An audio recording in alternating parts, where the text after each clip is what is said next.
यशोदानन्दन व्रज जनरञ्जना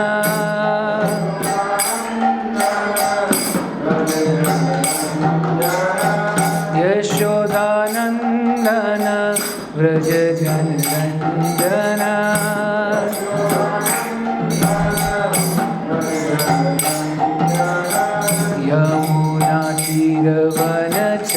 यमुनातीरवनचारी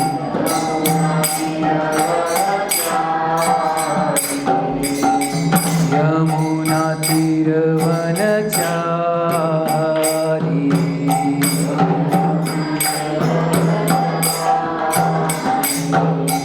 जय राधा माधव कुंज बिहारी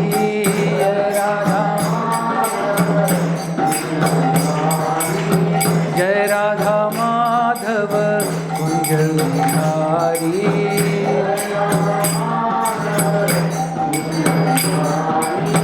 गोपी जन वल्लभ गिरिवर बिहारी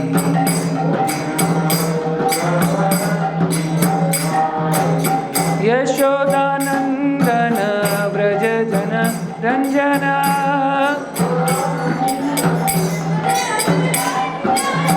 यशोदानन्दन व्रज जन Ranjana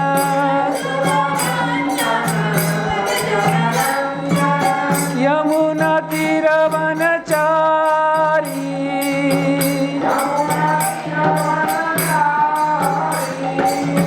Yamuna तीरवनचारी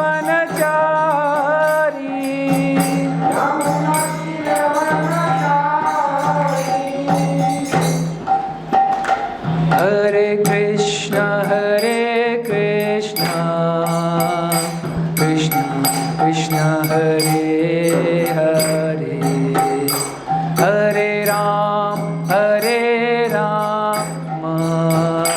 Ram Ram Hare Hare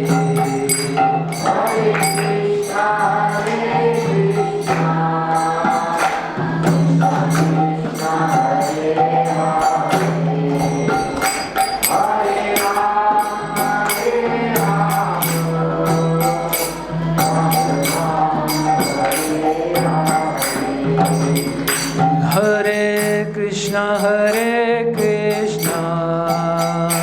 Krishna Krishna Hare Hare Hare Ram Ram Ram Hare Hare Hare Krishna Krishna Krishna Hare Hare Hare Ram Ram Ram Hare Hare Hare Krishna Krishna Krishna Hare Hare Hare Ram Ram Ram Hare Hare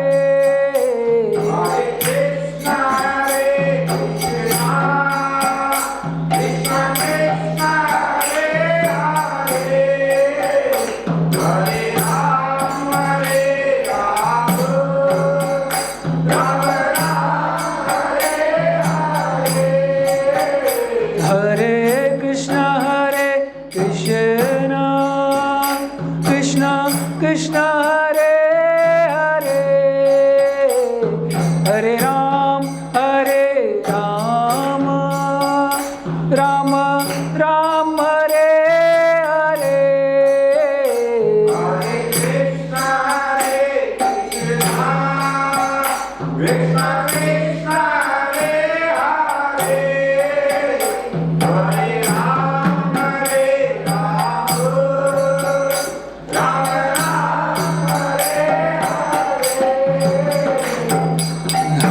Krishna Krishna Krishna Hare Hare Hare Ram Ram Ram Hare Hare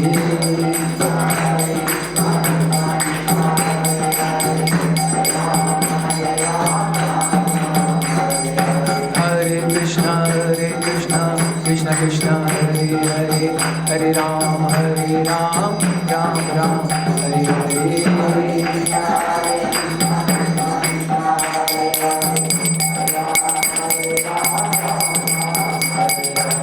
Hare Krishna, Krishna Krishna, Hare Hare, Hare Ram, Ram Ram, Hare Hare.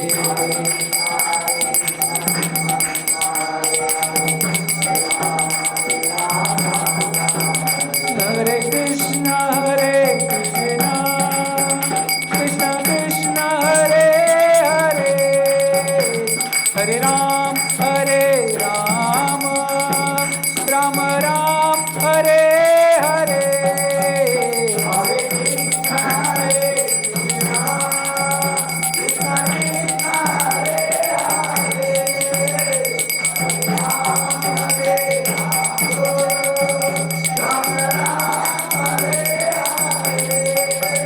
Hare Krishna, Krishna Krishna, Hare Hare, Hare Ram, Ram Ram, Hare Hare. Hari Bol, Hari Bol.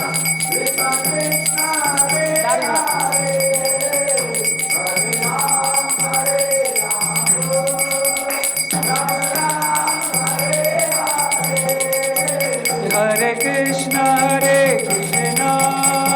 Krishna Krishna, Hare Hare, Hare Ram,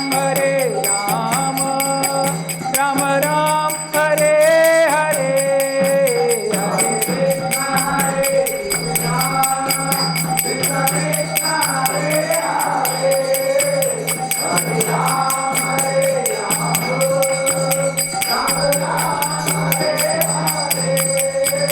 Hare Krishna, Hare Krishna, Krishna Krishna, Hare Hare,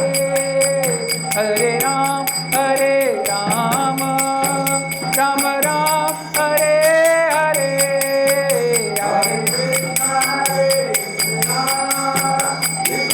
Hare Krishna,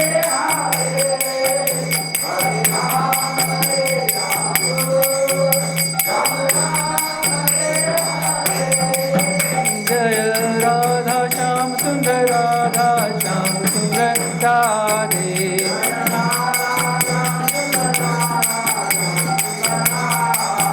Jai Radha Gopal, Radha Gopal Radhe.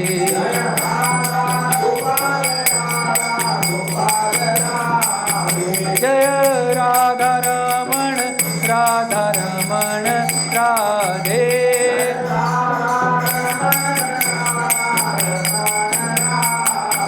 Jai Krishna Balaram, Krishna Balaram, Krishna Balaram, Jai Krishna Balaram.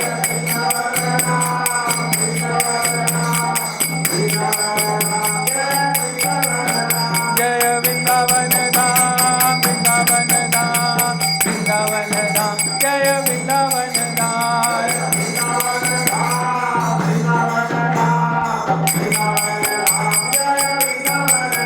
Jai Gauranika, Gauranika, Gauranika, Jai Gauranika.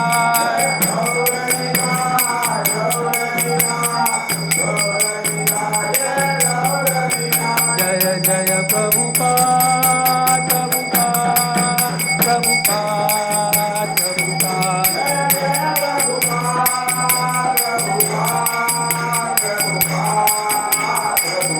Jaya Jaya Gurudev, Gurudev, Gurudev, Gurudev.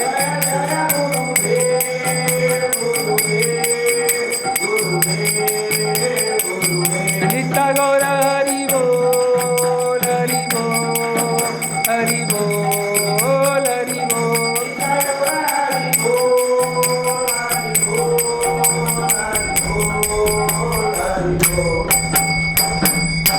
भक्ति sorry एक हरि नाम संकीर्तन की जय, शील प्रभुपाद की जय, निताय गौर प्रेमानंदे, हरि हरि बोल।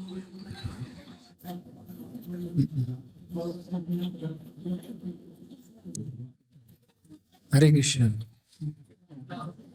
हरे कृष्ण।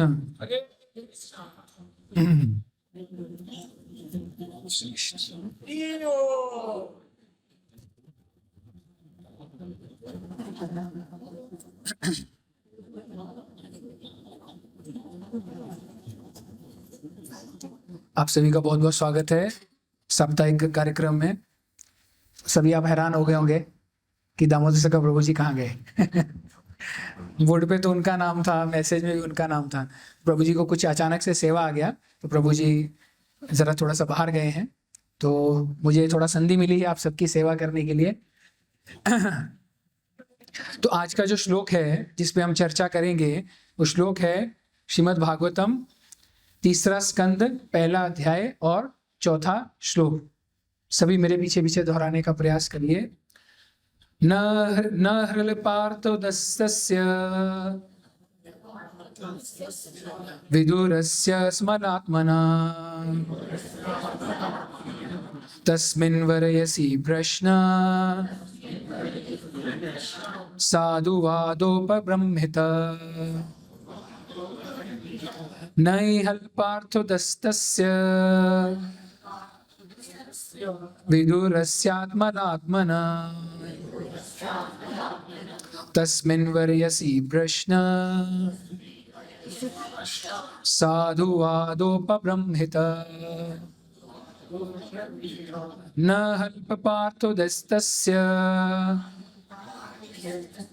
विदुरस्य मलात्मना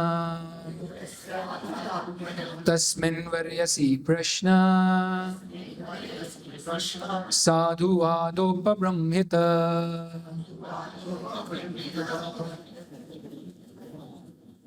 प्रभु जी में से कोई दोहराना चाहेगा श्लोक? न हल्प पार्थो दस्यस्य विदुरस्य मलात्मना तस्मिन् वरयसि प्रश्न साधुवादोपब्रह्मित।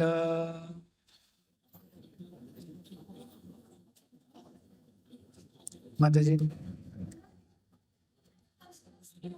न हल्प पार्थोदयस्तस्य विदुरस्य मलात्मना तस्मिन् वरयसि प्रश्न साधुवादोपब्रह्मित।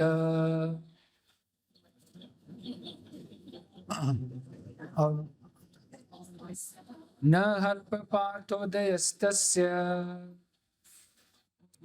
विदुरस्य मलात्मना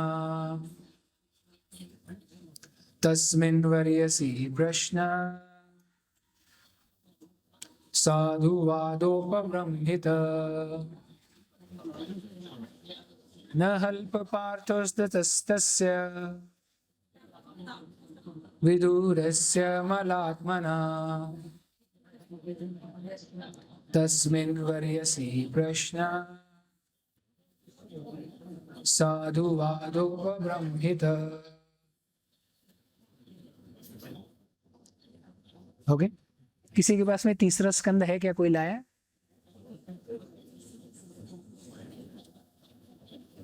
कोई नहीं लाया 3रा स्कंद? कालिंदी किशोरी माता जी आणले काय विचारा था?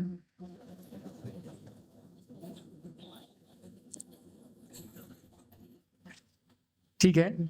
न नहीं ही निश्चित, अल्प अर्थ छोटा सा उद्देश्य, उदय उठाया हुआ, तस्य उसका, विदुरस्य विदुर का, विदुर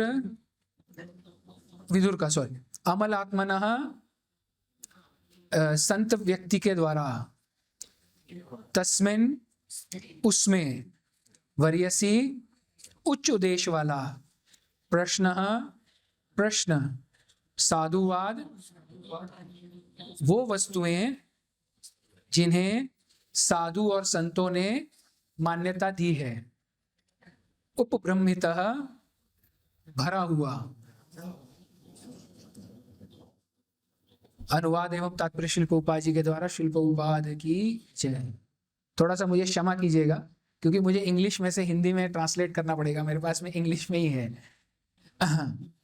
तो इस श्लोक का जो अनुवाद है वो इस प्रकार से है कि संत विदुर जो हैं वो बहुत ही महान भक्त थे भगवान के, और इसलिए ऋषि मैत्रेय से जब उन्होंने प्रश्न पूछे तो निश्चित ही वो जो प्रश्न थे उनका बहुत उच्च उद्देश्य रहा होगा, और वो जो प्रश्न थे वो सभी जो उच्च साधु थे, संत थे, उनके द्वारा मान्यता प्राप्त थे। तो उसके तात्पर्य में शिल्प उपाधि जी बताते हैं कि अलग अलग व्यक्तियों के समाज में जो प्रश्न और उत्तर होते हैं उसकी अलग अलग मान्यता होती है।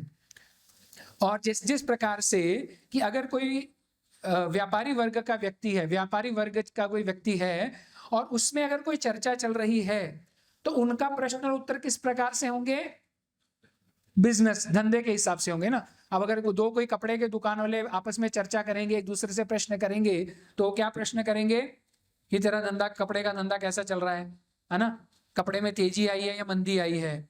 अगर कोई धान्य व्यापारी होगा तो धान्य के विषय में पूछेगा कि धान में तेजी आई है या मंदी आई है। उसी प्रकार से यदि किसी का लोहे का काम होगा, स्टील का, तो स्टील के बारे में पूछेगा।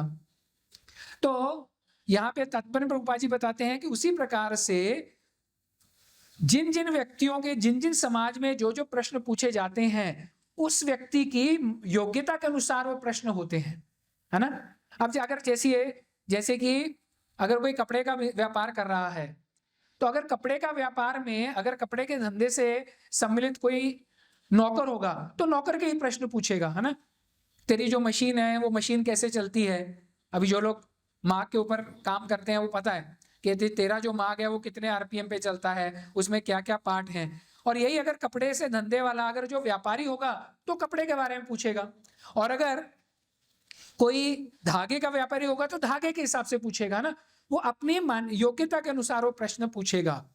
तो इसी प्रकार से भगवत गीता में अर्जुन और कृष्ण के मध्य जो वार्ता हुई, प्रश्न उत्तर हुए, तो वो क्या थे, वो भी उनकी क्या था, उनकी योग्यता के अनुसार था, है ना। कृष्ण का सर्वश्रेष्ठ भक्त कौन है? अर्जुन। तो अर्जुन जो कृष्ण से प्रश्न पूछेगा उसकी योग्यता बहुत उच्च है, और उत्तर देने वाले भी कौन है? साधारण व्यक्ति तो नहीं ना, स्वयं भगवान है। तो उनकी भी योग्यता के ऊपर हम प्रश्न चिन्ह नहीं लगा सकते। तो भगवान जो है 4.3 भगवत गीता में 4थे अध्याय के 3रे श्लोक में भगवान जो है अर्जुन को क्या कहते हैं?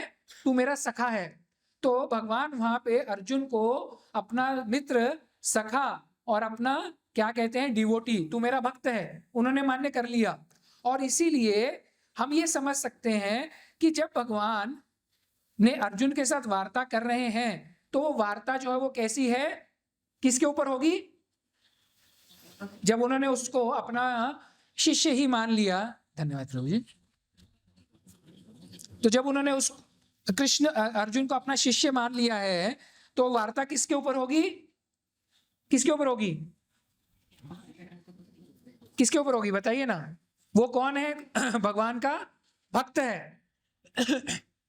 तो अब जो वार्ता होगी वो किसके ऊपर होगी? भक्ति योग के ऊपर होगी। वो वार्ता जो होगी वो भक्ति योग के ऊपर होगी। इसलिए ये कोई साधारण वार्ता नहीं है। विचार विमर्श भक्ति योग के सिद्धांत पर आधारित था। वास्तव में संपूर्ण भगवत गीता भक्ति योग के सिद्धांत पर ही आधारित है। कर्म तथा कर्म योग में अंतर है। ये बहुत सुंदर है, इसके ऊपर थोड़ा सा चर्चा करेंगे हम। कर्म तो कर्ता द्वारा फल के भोग हेतु नियमित कार्य हैं, किंतु कर्म योग भगवान की तुष्टि हेतु भक्त द्वारा संपन्न किया गया कार्य है। कर्म योग भक्ति पर अर्थात भगवान को प्रसन्न करने पर आश्रित है, जबकि कर्म स्वयं कर्ता की इंद्रियों को प्रसन्न करने पर आधारित है। श्रीमद् भागवत के अनुसार जब कोई व्यक्ति आध्यात्मिक ज्ञान के उच्च स्तर पर प्रश्न पूछना चाहता हो तो उसे प्रामाणिक गुरु के पास जाने की सलाह दी जाती है। उस सामान्य व्यक्ति को जिसे आध्यात्मिक बातों में कोई रुचि नहीं होती, फैशन के रूप में गुरु के पास जाने की कोई आवश्यकता नहीं है। महाराज परीक्षित छात्र के रूप में ईश विज्ञान समझने के प्रति जिज्ञासु थे और सुखदेव गोस्वामी दिव्य ज्ञान के प्रामाणिक गुरु थे। दोनों ही जानते थे कि विदुर तथा ऋषि मैत्रेय के द्वारा जिन विषयों पर विचार विमर्श हुआ होगा वह उच्च स्तरीय ही रहा होगा। अतएव महाराज परीक्षित को अपने गुरु से यह जानने के लिए अतीव उत्कंठा थी। ओम ज्ञानतिमिरन्धस्य ज्ञानाञ्जनशलाकया चक्षुरुन्मीलितं येन तस्मै श्रीगुरुवे नमः। श्रीचैतन्यमनोभीष्टं स्थापितं येन भूतले स्वयं रूप कदा मह्यं ददाति स्वपदान्तिकं। वन्देऽहं श्रीगुरो श्रीयुतपदकमलं श्रीगुरुं वैष्णवांश श्रीरूपं सागरजातं सहगण रघुनाथान्वितं तं सजीवं साद्वैतं सावधूतं परिजनसहितं कृष्ण चैतन्यदेवं श्रीराधा कृष्णपादान् सहगण ललिता श्रीविशाखान्वितांश। हे कृष्ण करुणा सिंधो दीनबंधो जगत्पते गोपेश गोपिका कांत राधा कांत नमोस्तुते।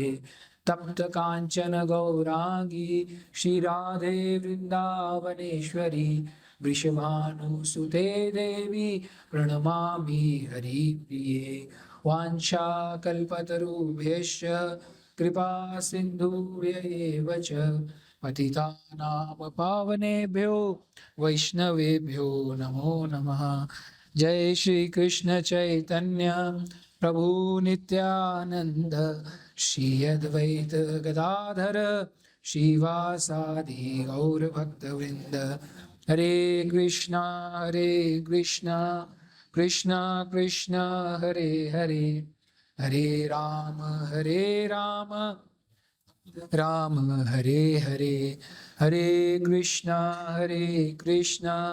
कृष्णा कृष्णा हरे हरे हरे राम राम हरे हरे हरे कृष्णा कृष्णा कृष्णा हरे हरे हरे राम राम हरे हरे।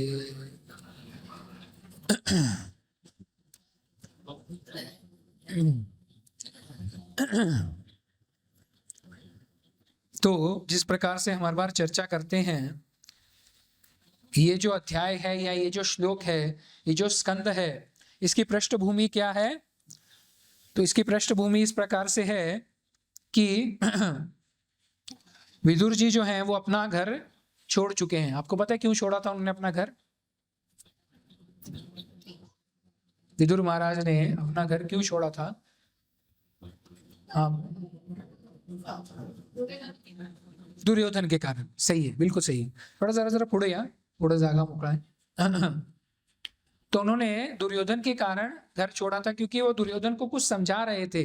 दुर्योधन से भी ज्यादा वो युधिष्ठिर महाराज को समझा रहे थे, लेकिन दुर्योधन बीच में ही उसने बोलना आरंभ कर दिया। उसने आरंभ किया तो जो युधिष्ठिर महाराज, विदुर महाराज जो थे, आपको पता है वो किसके पुत्र थे? विदुर जी कौन थे? दासी पुत्र कहलाते। दासी पुत्र का अर्थ क्या हुआ आपको पता है?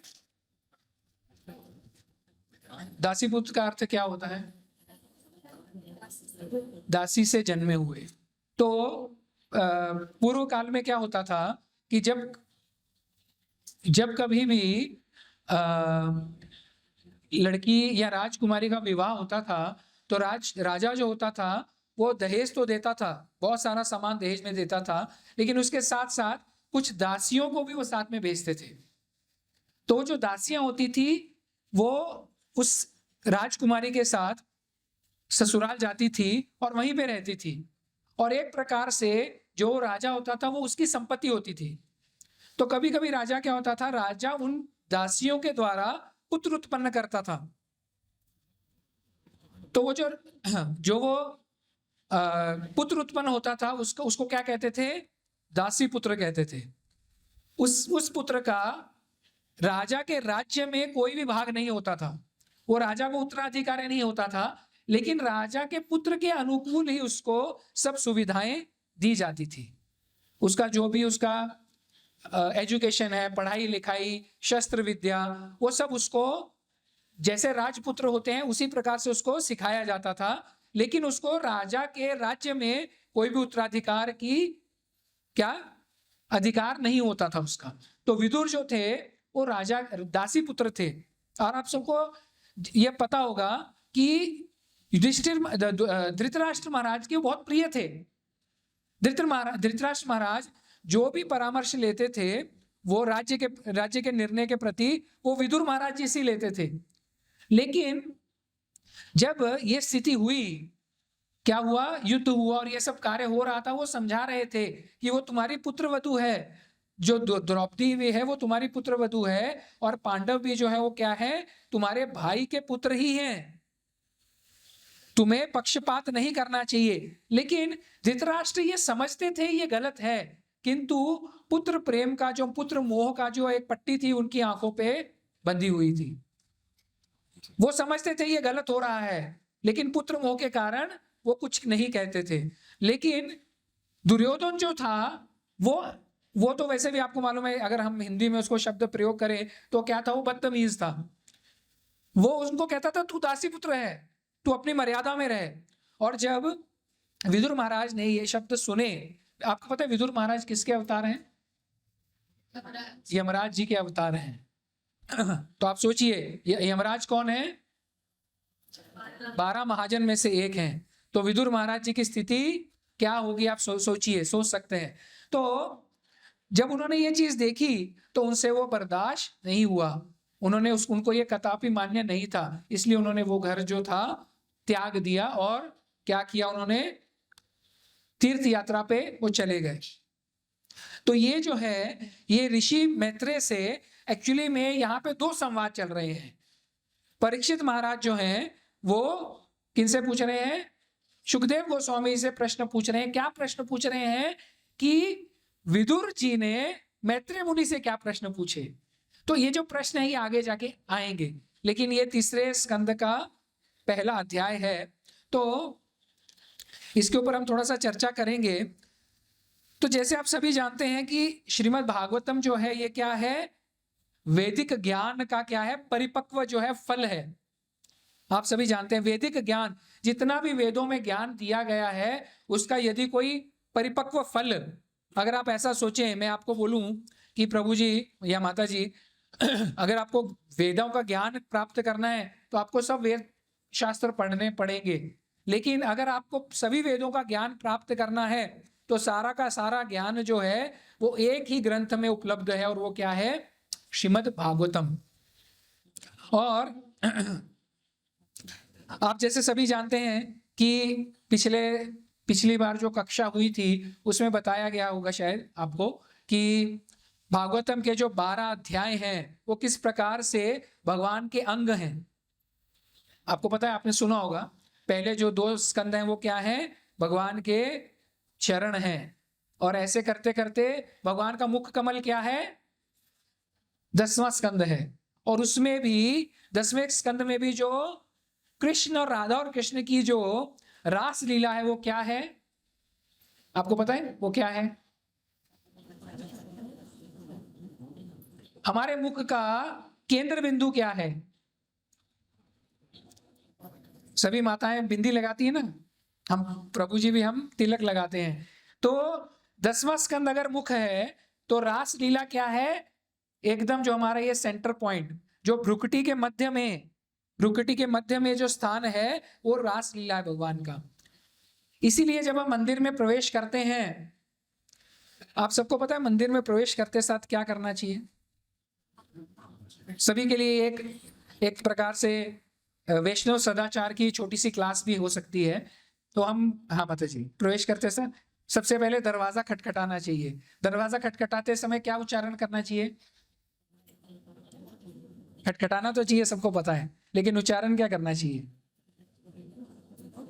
जो भी विग्रह हैं उनको जोर, श्याम सुंदर भगवान की।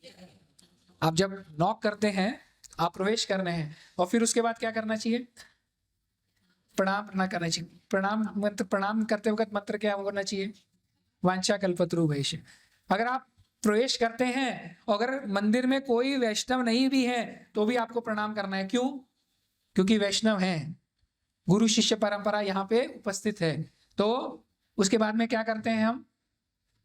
सबसे पहले आके प्रभुपाद, क्योंकि हम भगवान को सीधा अप्रोच नहीं कर सकते, हमें गुरु के माध्यम से ही भगवान तक जाना चाहिए। तो यहाँ पे जो नए भक्त भी उपस्थित है, सबके लिए ये एक प्रकार से क्या है? नियमावली है, आपको बता रहे हैं। प्रभुपाद को प्रणाम करते वक्त हम क्या कहते हैं? सबसे पहले हम गुरु प्रणाम मंत्र कहते हैं, वो सबके समक्ष उच्चारण नहीं करना है। तो उसके बाद में हम क्या कहते हैं? प्रभुपाद प्रणाम मंत्र कहते हैं ना। उसके बाद में हम क्या करते हैं? और जिनको ये प्रणाम मंत्र जानने की इच्छा है, आकांक्षा है, तो वो आप हमारे जो वरिष्ठ भक्त हैं उनसे संपर्क कर सकते हैं। उसके बाद हम क्या करते हैं? भगवान के सामने आते हैं। अगर वहां पे बड़े मंदिरों में 3 विग्रह होते हैं, नॉर्मली वृंदावन जाएंगे तो सबसे पहले गौर निताय, उसके बाद में कृष्ण बलराम, उसके बाद में श्री राधा श्याम सुंदर। तो आप जब प्रणाम करते हैं तो फिर क्या करना है? गुरु प्रणाम मंत्र बोलना है, प्रभुपाद प्रणाम मंत्र बोलना है, और साथ में क्या बोलना है? जो विग्रह हैं उनको प्रणाम करना है। उसके बाद में जब आप प्रणाम करने के बाद भगवान का दर्शन करने आते हैं, तो जब आप दर्शन करते हैं तो सबसे पहले किसके दर्शन करने हैं? नहीं, चरण के तो करने हैं, लेकिन अगर राधा कृष्ण उपस्थित हैं तो किसके दर्शन करेंगे? वो अपना अपना मनोभाव है, उसके बारे में मैं ज्यादा चर्चा नहीं करूंगा। कोई कहेंगे नहीं पहले कृष्ण के करने चाहिए, कोई कहेंगे कि राधा रानी के करने चाहिए। तो वैसे अगर हम देखें तो हम कौन हैं? नहीं, दास तो हैं, लेकिन हम कौन हैं? गौड़ीय वैष्णव है, तो हमारी आराध्य कौन है? राधा रानी है। तो हमें वैसे तो, लेकिन अगर राधा रानी के पास जाएंगे वो भी क्या कहेंगे? पहले कृष्ण के दर्शन करो। तो इसमें कोई अपने अपने मनोभाव है। तो जब कृष्ण के दर्शन करते हैं तो क्या मंत्र कहना चाहिए? हे कृष्ण करुणा सिंधु दीन बंधु जगतपते गोपिकेश गोपिका कांत राधा कांत नमस्तुते। और फिर जब आप राधा रानी के दर्शन करते हैं तो तप्त कांचन गौरांगी श्री राधे वृंदावनेश्वरी वृषभानु सुते देवी प्रणमामि हरि प्रिय। और जब आप दर्शन करना आरंभ करते हैं तब आपको चरणों से आरंभ करना चाहिए। चरणों से आरंभ करते करते भगवान के मुख कमल तक आपको दर्शन करने हैं।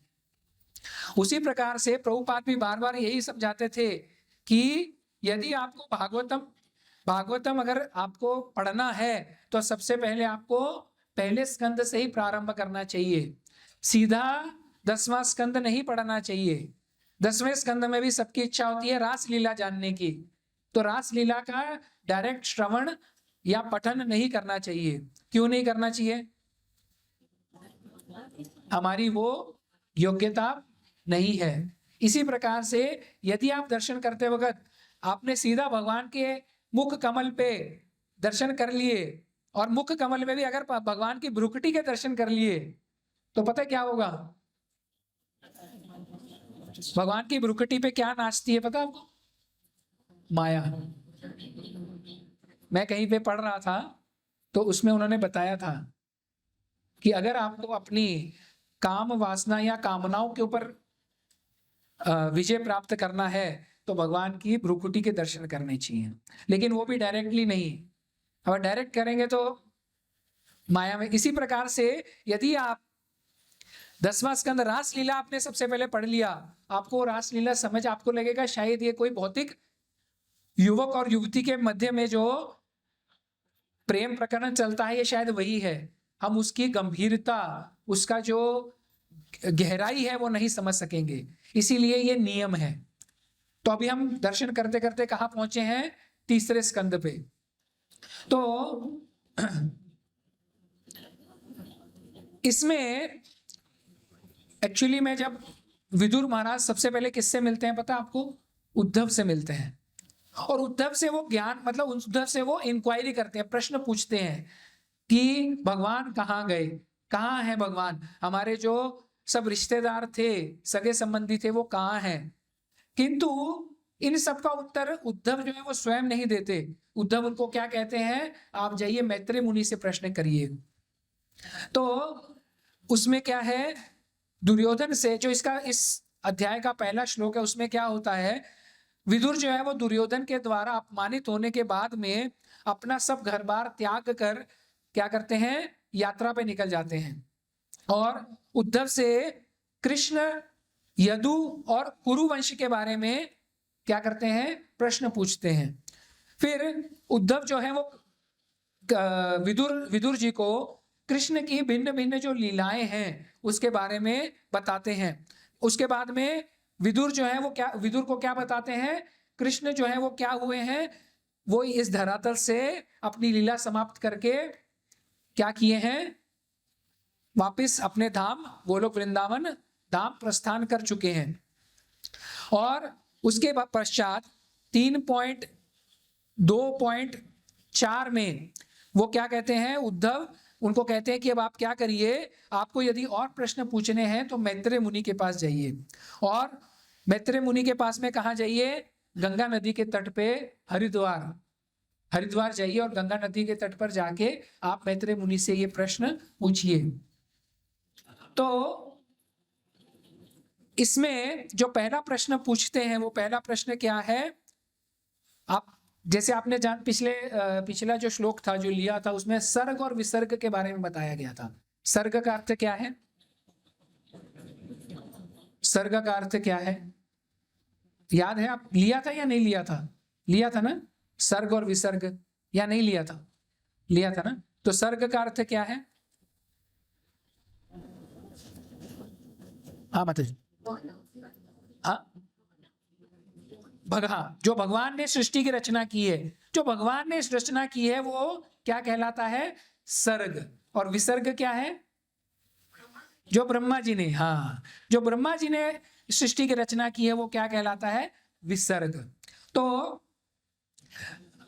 विदुर जो है वो पहला प्रश्न पूछते हैं मैत्रेय मुनि से, भिन्न भिन्न प्रकार के पुरुष अवतार क्या है, विराट रूप क्या है भगवान का, भगवान के अलग अलग प्रकार के लीला अवतार क्या है, और अलग अलग ग्रह क्या हैं, और जीव के विषय में पूछते हैं। फिर वो क्या कहते हैं कि भगवान जो है वो सृष्टि के गुणों के साथ कैसे संबंधित हैं। फिर जो एक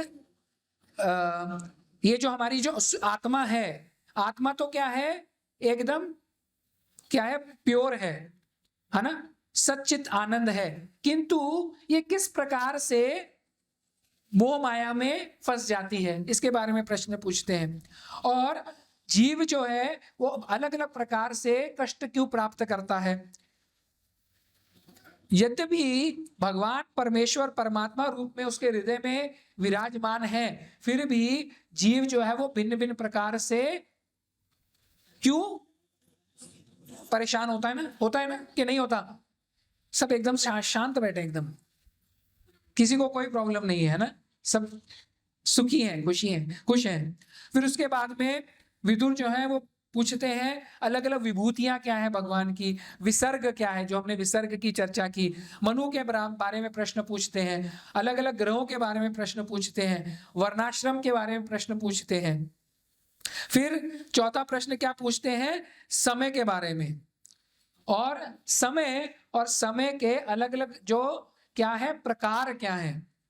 ये जो तीसरा जो अध्याय है ना, ये तीसरा अध्याय बहुत ज्यादा फिलोसॉफी है, बहुत ज्यादा इसमें विषय, ये सब जितनी सृष्टि है इसके विषय में, समय के विषय में, इसके बारे में बहुत ही गहन रूप से बताया गया है। फिर विसर्ग क्या है कि ब्रह्मा ने 5 प्रकार के जो क्या कहते हैं, तमोगुण किस प्रकार से बनाए हैं उसके बारे में क्या है।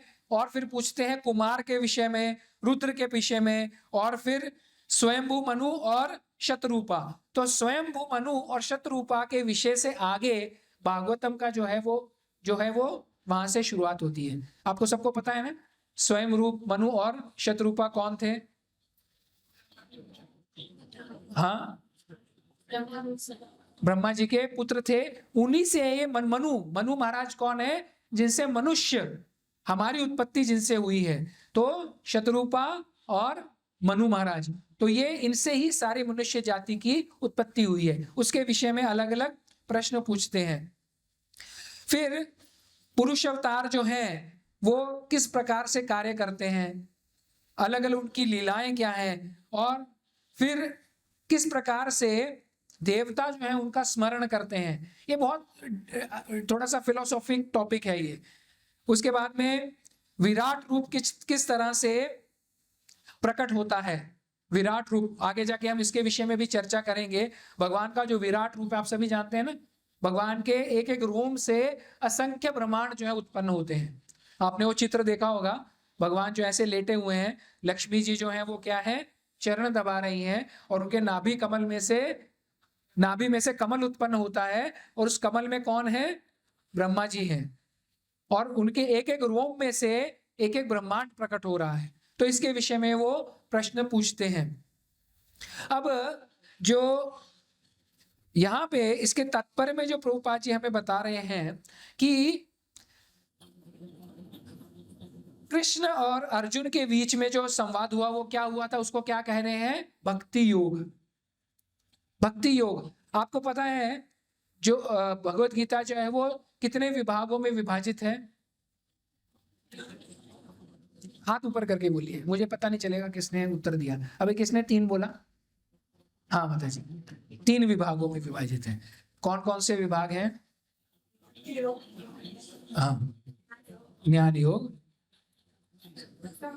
अगर आप इसको क्रम से बताएंगे तो ज्यादा अच्छा रहेगा। वेरी गुड, बहुत सुंदर उत्तर दिया माता जी ने। तो पहले 1 से 6 अध्याय क्या है? कर्म योग। 7 से 12 क्या है? भक्ति योग। और 13 से 18 क्या है? ज्ञान योग। सिर्फ माताओं ने अध्ययन किया, प्रभु जी इन लोगों ने कोई अध्ययन नहीं किया लगता है। हाँ, अध्ययन थोड़ा कम पड़ रहा है क्या? श्री राधा श्याम सुंदर भगवान की जय। अध्ययन कम है, क्यों कम है? देखिए, अगर आपका अध्ययन कुछ कम है, इसका मतलब कमी किसमें है? आप में नहीं, हम में है। क्योंकि हम तो हर रविवार को यहाँ पे आके आपको समझाने का प्रयास कर रहे हैं, आपको समझ नहीं आ रहा, तो इसका मतलब कमी हमारे में ही, हम आपको समझा नहीं पा रहे, है ना? टीचर में ही कमी है कि नहीं? टीचर में कमी है, फिर समझ में क्यों नहीं आ रहा? देखिए, ये हम वेदों का जो परिपक्व फल है श्रीमद् भागवतम, उसके ऊपर चर्चा कर रहे हैं। लेकिन भागवतम का जो बेस है, जो उसकी नींव है, वो क्या है? भगवत गीता। यदि हमें भगवत गीता के बारे में नहीं पता तो फिर हम आगे कैसे बढ़ेंगे, मुझे बताइए। हमें 2 अधिक 2 4, यदि इसी का ज्ञान नहीं है तो 2 गुणिले 2 कसं समझणार मला सांगा तुम्ही? तो भगवत गीता जो है, भगवत गीता में कितने अध्याय है ये तो पता है ना प्रभु जी को? कितने अध्याय हैं? 18। धन्यवाद, बहुत बहुत धन्यवाद। तो भगवत गीता जो है वो 3 विभागों में है, 1 से 6, 7 से 7, 8, 9, 10, 11, 12, 7 से 12, फिर 13, 14, 15, 16, 17, 18, 6, ये तीसरा विभाग। सबसे पहले भगवान क्या बताते हैं? कर्म योग के विषय में। भक्ति योग जो है बीच का है, और आखिर में क्या है? ज्ञान योग। भक्ति योग को बीच में क्यों रखा है पता है आपको? आपने सबने सैंडविच खाया है? सैंडविच खाया है? किसने खाया है? किसी ने भी नहीं खाया? अरे मतलब प्रभु जी हाथ ऊपर करेंगे तो बोले प्रभु जी, अरे बाहर जाके सैंडविच खाते हो, क्यों खाते हो सैंडविच? सैंडविच नाम का प्रकार तो सबको पता है ना? उसमें क्या होता है? ऊपर एक पाव होता है ब्रेड, नीचे एक पाव होता है, और बीच में क्या होता है? मसाला, है ना? मसाला मतलब टिक्की, आलू की टिक्की रहती है। यहाँ क्या रहता है? उसमें सब्जियां रहती हैं अलग अलग प्रकार की, है ना? वो सब्जियों को अगर आप ऊपर का भाग और नीचे का भाग निकाल देंगे तो सब्जी क्या हो जाएगी, तितर बितर हो जाएगी ना। तो उस सब्जी को संभालने के लिए, बीज का जो भाग है उसको संभालने के लिए क्या किया जाता है, ऊपर एक पाव और नीचे एक पाव। लेकिन टेस्ट किसका होता है, सब्जी का, है ना, है ना। तो इसीलिए कृष्ण ने भक्ति योग जो है वो सबसे स्वादिष्ट है, सबसे प्रमुख है। क्योंकि देखिए जो ऊपर की ब्रेड है वो ब्रेड आप और कार्य में भी लगा सकते हैं, है ना, उस पे शहद लगा सकते हैं, उसको आप सेक के खा सकते हैं, नीचे वाली ब्रेड को भी सेक के खा सकते हैं। लेकिन टिक्की जो है वो टिक्की विशेष है।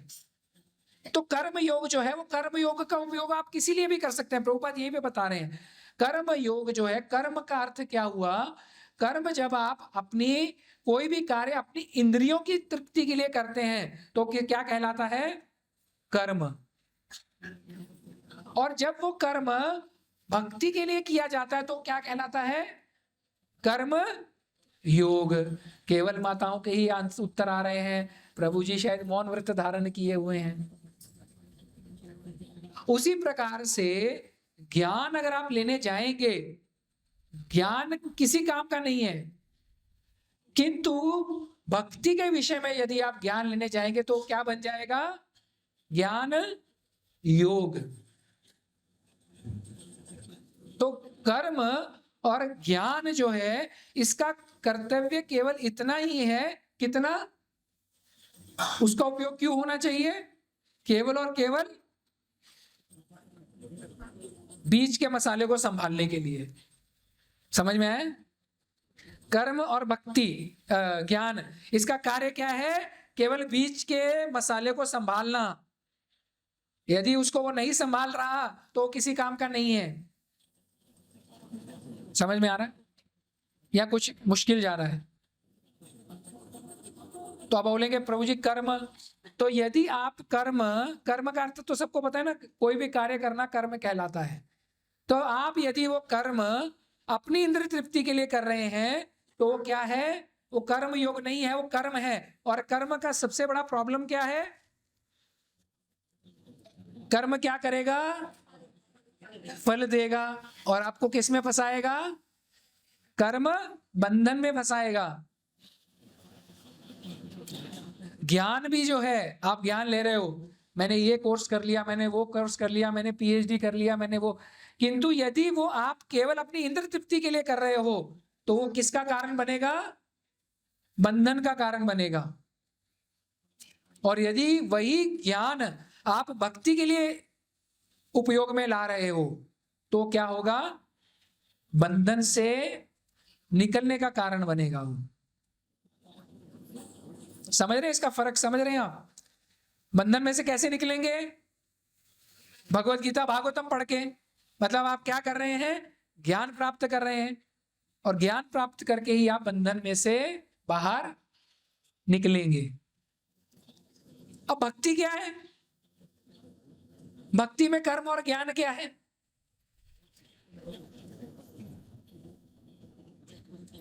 भक्ति में कर्म क्या है? पहले आप क्या कर रहे हैं, केवल अपनी इंद्र तृप्ति के लिए कार्य कर रहे हैं तो कर्म है। जब आप भगवान की इंद्रियों की तृप्ति के लिए कार्य करेंगे तो क्या बन जाएगा, कर्म योग। ठीक है। अब आप विज्ञान ज्ञान ले रहे हैं, बहुत सारा ज्ञान ले लिया, मेरे को ये आता है प्रभु जी, मैंने ये कोर्स किया है, वो कोर्स किया है। आपने भगवत गीता भागवतम भी पढ़ लिया, लेकिन किस लिए पढ़ा, केवल अपनी पंडिताई दिखाने के लिए कि मुझे तो भगवत गीता के 700 श्लोक कंठस्थ हैं, मुझे तो भागवतम के, पूरी भागवतम भी कंठस्थ हो सकती है, बहुत बड़ी बात नहीं है, लेकिन मुझे तो भागवतम का 500 श्लोक कंठस्थ हैं। लेकिन अगर आप वो दिखाने के लिए कर रहे हैं तो वो आपके बंधन का ही कारण बनने वाला है, वो आपके बंधन से निकलने का कारण नहीं बनेगा। यदि आपने उस ज्ञान को प्रत्यक्ष में अपने जीवन में उतारा तो वो ज्ञान क्या बन जाएगा, विज्ञान। ज्ञान और विज्ञान में ये फर्क है। विज्ञान क्या है? Practical application of your knowledge is called science. Knowledge तो नॉलेज है, साइंस और नॉलेज में फर्क है। देखिए, ज्ञान और विज्ञान में ये फर्क है। जब आप उसको एप्लीकेशन करते हो, अप्लाई करते हो, अब आपको ये पता है कि यदि मैं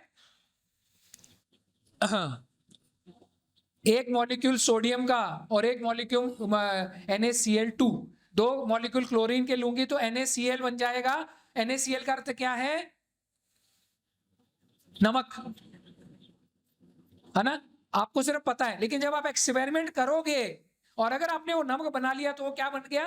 साइंस बन गया, विज्ञान बन गया। इसीलिए हम जब विज्ञान में होते तो हमें ज्ञान तो दिया जाता है, उसके साथ में हमारी एक और कक्षा किसकी होती है? एक्सपेरिमेंट करते हैं ना। विज्ञान के कोई स्टूडेंट नहीं है क्या यहाँ पे? प्रभु जी है ना विज्ञान के स्टूडेंट? प्रभु जी हंसते कि नहीं? हमारा थियोरेटिकल क्लासेस अलग होती है, प्रैक्टिकल क्लास इंग्लिश में क्यों नहीं होती? फिजिक्स, केमिस्ट्री, बायोलॉजी में ही प्रैक्टिकल क्लास क्यों होती है? क्योंकि वो फिजिक्स, केमिस्ट्री, बायोलॉजी क्या है? विज्ञान। देखिए, बहुत बेसिक शब्द है, हमें उसका ज्ञान ही नहीं है। तुम्ही काय घेतला? कॉमर्स घेतला. तुम्ही काय घेतला? आर्ट्स घेतला. तुम्ही काय घेतला? मराठीत काय घेतला? विज्ञान घेतलं मी. साइंस तो इंग्लिश में बोल दिया, विज्ञान का घेतला?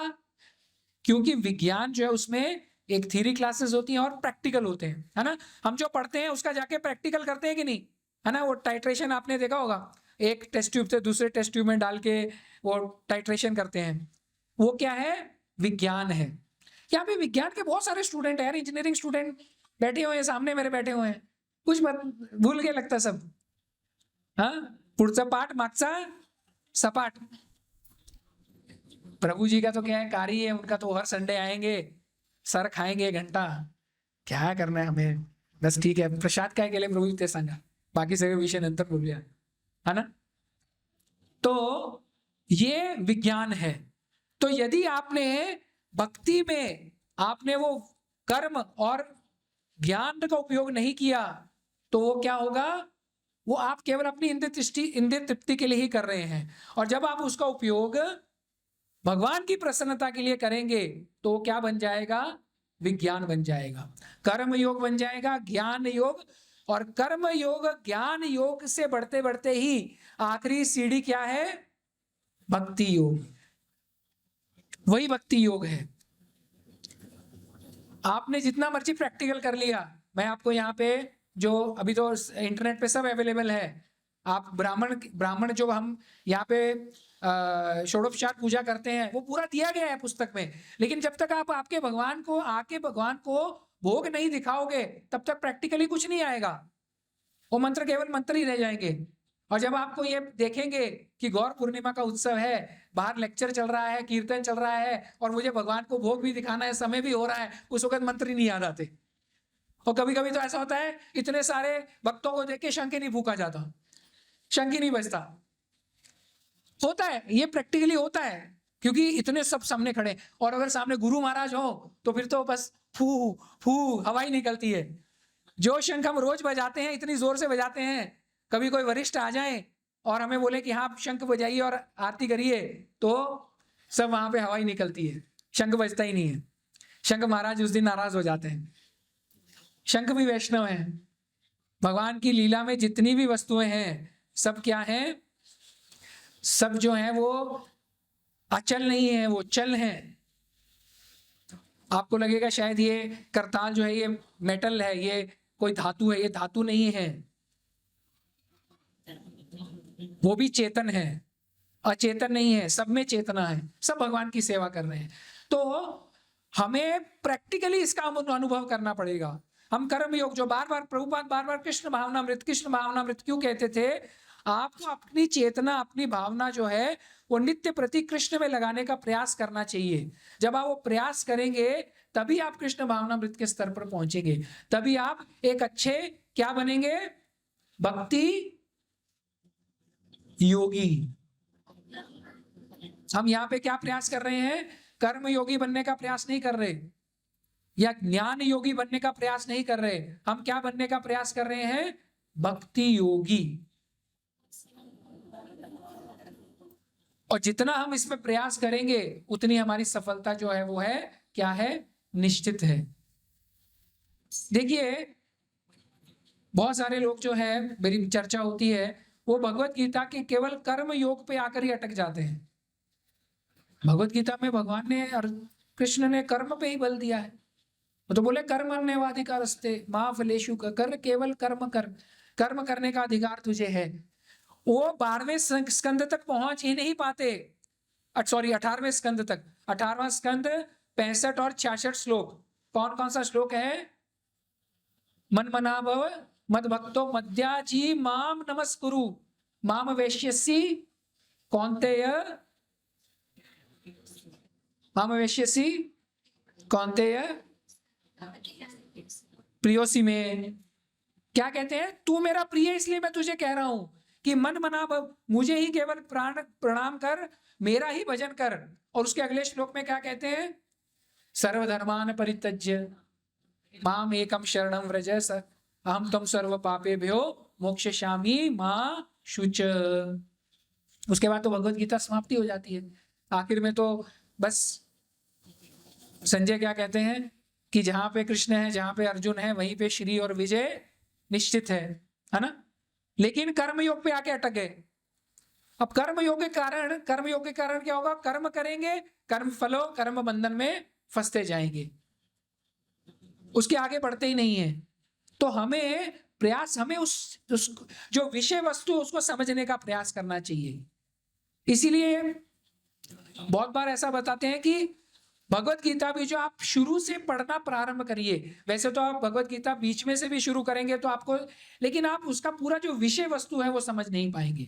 उसका विषय वस्तु समझने के लिए आपको 18वें अध्याय तक आना ही पड़ेगा।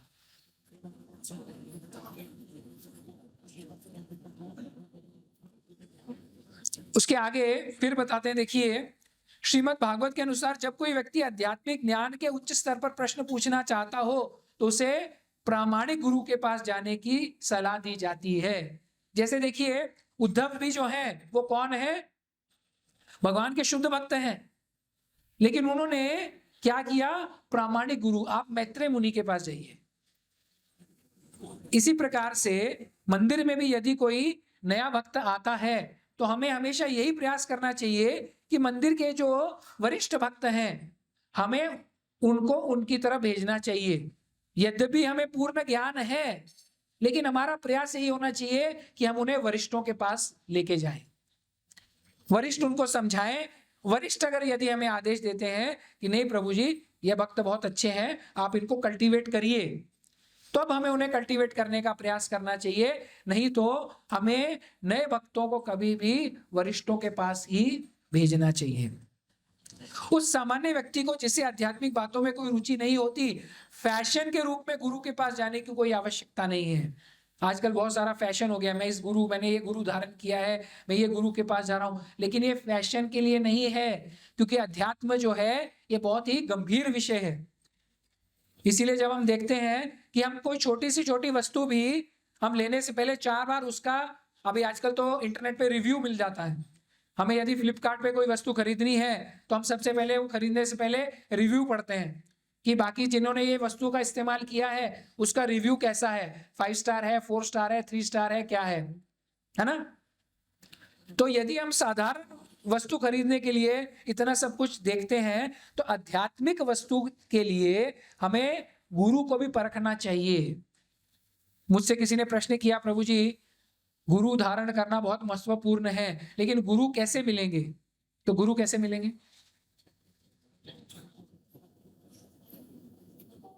गुरु कैसे मिलेंगे? भगवान की कृपा से, भक्तों की कृपा से।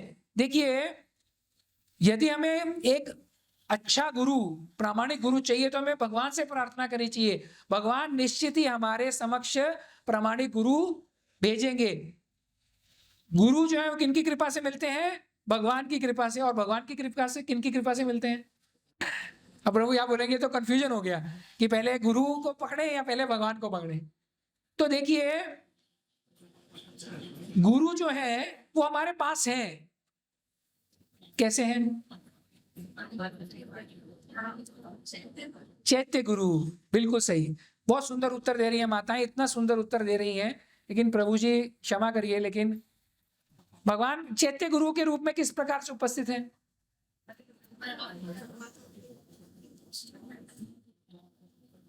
अभी तो उत्तर भी मिल गया है, चीटिंग भी हो गई यहाँ पे।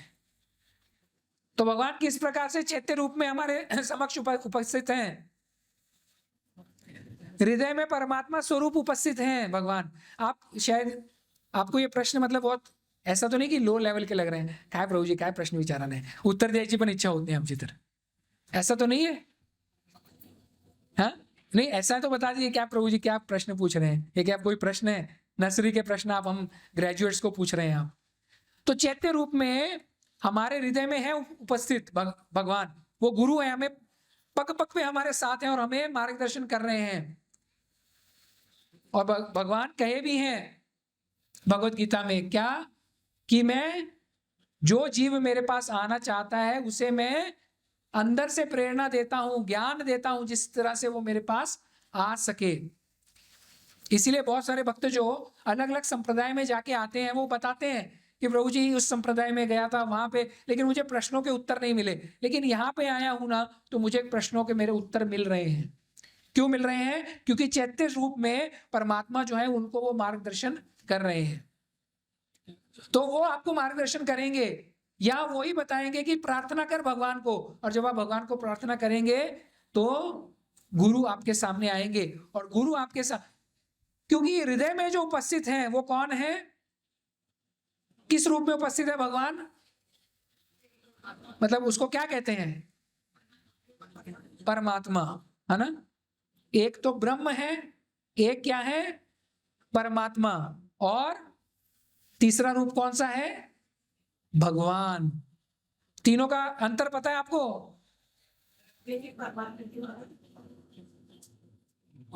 तीनों का फर्क पता है? ब्रह्म, परमात्मा और भगवान।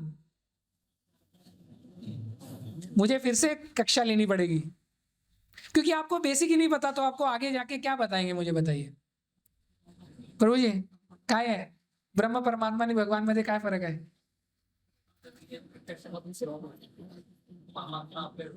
हाँ,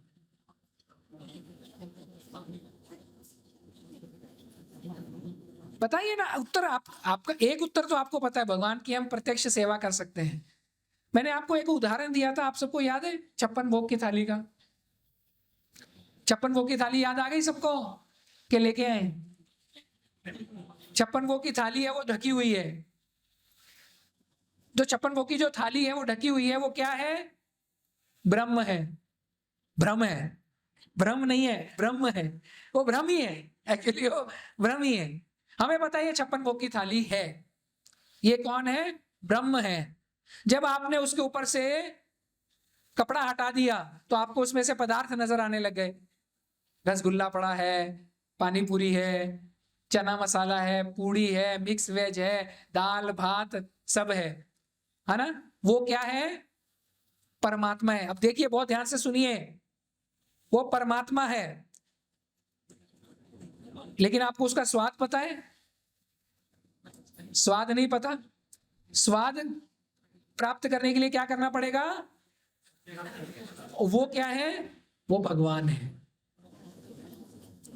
तो जब आप भगवान की सेवा करते हैं तो आपको एक रस मिलता है, रस, रस स्वादन।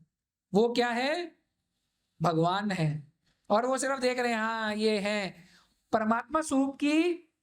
परमात्मा स्वरूप का साक्षात्कार किसको होता है? अष्टांग योगियों को। योगी जो है वो हृदय में परमात्मा स्वरूप भगवान को देखते हैं। और ब्रह्म वाले कौन है? ब्रह्म वाले कौन है? निर्विशेषवादी, मायावादी। भगवान जो है वो एक 56 भोग की थाली है ढकी हुई, कुछ पता नहीं है उसके अंदर क्या है, क्या स्वाद है, उनको कुछ नहीं पता। उसके ऊपर जाके अष्टांग योग में जब साधना की जाती है ध्यान योग, अष्टांग योग किया जाता है तो वो पर्दा हटता है, फिर हमें भगवान का रूप नजर आने लगता है कि भगवान का रूप है, भगवान चतुर्भुज है या द्विभुज है, फिर हमें वो पदार्थ नजर आने लगते हैं। और जब हम भगवान की भक्ति योग के द्वारा सेवा करते हैं तो हमें उस वस्तुओं का, 56 भोग की थाली का स्वाद आने लगता है। इसीलिए मायावादी केवल क्या होता है, ब्रह्म में समाधानी, अष्टांग योगी केवल रूप में समाधानी, लेकिन भक्ति योगी रस में समाधानी। उसको रस में स्वाद आने लगता है, वो भक्ति योग सेवा करने लगता है तो उसको स्वाद आने लगता है। इसीलिए भक्ति योग क्या है, सर्वश्रेष्ठ है ना, है कि नहीं है? भी तुम्हारा घर ही बोलो, लो मैंने आपको घर पे बुलाया, सामने थाली रख के रख दी, ये आप पाहुणे जेवा, क्या है? आमची चेष्टा केला काय, हमारा मजाक उड़ाया क्या प्रभु जी आपने?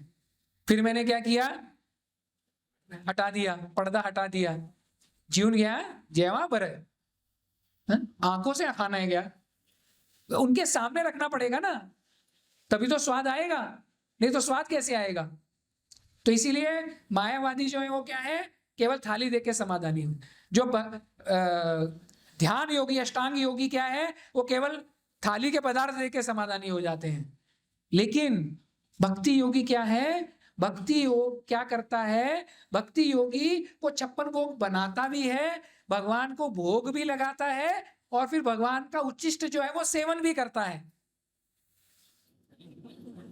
तो सर्वश्रेष्ठ क्या हुआ है?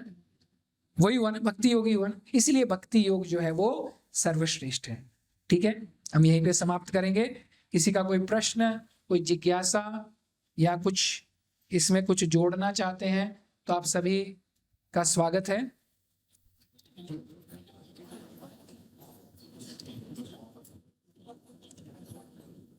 ठीक है, हरे कृष्ण कृष्ण कृष्ण हरे हरे, हरे राम राम राम हरे हरे। शिल प्रभुपाद की जय, परम पूज्य लोकनाथ स्वामी महाराज की जय। हिताय गौर प्रेमानंदे। हरे कृष्णा कृष्णा कृष्णा हरे हरे, हरे राम राम राम हरे हरे। तो थोड़ी देर को क्या श्लोक किसके से बोल पाएंगे आप?